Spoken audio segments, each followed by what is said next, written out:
তাহলে ওরা বড় হয়ে কি এটা মেনে নেবে? একবারের জন্য বলবে না, মা তুমি এত ব্যস্ত হয়ে পড়লে যে আমাদের আমাদের ছোটবেলাটায় তুমি আমাদের সঙ্গে থাকলে না, আমাদের বড় করার দায়িত্ব নিলে না, তাহলে জন্ম দিলে কেন? শুভশ্রীকে আমি একজন ভালো অভিনেত্রী বলবো, কিন্তু একজন ভালো মা বলতে পারবো না, কারণ ও আমার সন্তানদের সময় দিতে পারে না ওর কাজের জন্য। হ্যাঁ ভিউয়ার্স, অন ক্যামেরাতেই এবার শুভশ্রীকে ঠিক এইভাবেই অপমান করলেন রাজ চক্রবর্তী।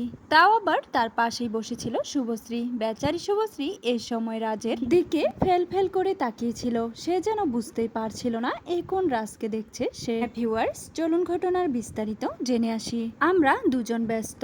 আমি যদি আজকে বোর্ডিং রেখে দিয়ে আসি যে ভাই আমাদের কাজের অসুবিধা হচ্ছে, তাহলে এরা বড় হয়ে এটা মেনে নেবে? বেশ কিছুদিন যাবৎ শোনা যাচ্ছিল রাজ এবং শুভশ্রীর দাম্পত্য জীবনের ভাঙন বেজে উঠেছে, আর তাদের এই দূরত্বের পেছনের মূল কারণ শুভশ্রী ও দেবের অতিরিক্ত ঘনিষ্ঠতা।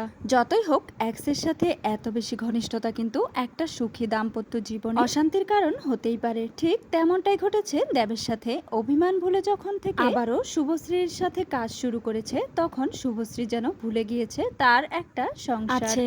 সংসার না হয় বাদ, তার যে দুটো ছোট ছোট বাচ্চা রয়েছে সেদিকে তার কোনো খেয়ালই নেই। কাজটাকেই এখন সে সবচেয়ে বেশি গুরুত্ব দিচ্ছে, আর এতেই মূলত চটেছে রাজ।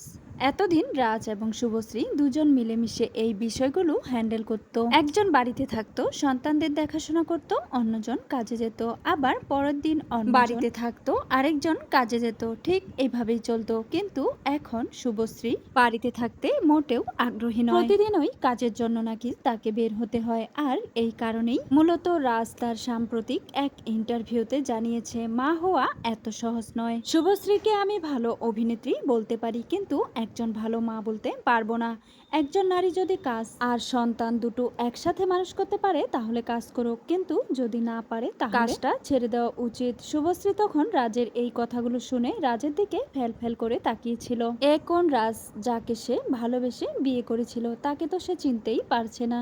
রাজের এই কথাগুলো শুনে শুভশ্রী একেবারে স্তব্ধ হয়ে রাজের দিকে তাকিয়েছিল। আর এই ভালোবাসার মানুষটা তাকে মিডিয়ার সামনে এইভাবে অপমান করলো। তো ভিউয়ার্স, এই যে রাজ শুভশ্রীকে ক্যামেরার সামনে অপমান করলো, এটা কি তার প্রাপ্য ছিল? আপনাদের কাছে কি মনে হয়? অবশ্যই আপনাদের মূল্যবান মতামতটি কমেন্টে জানাতে একদমই ভুলবেন না।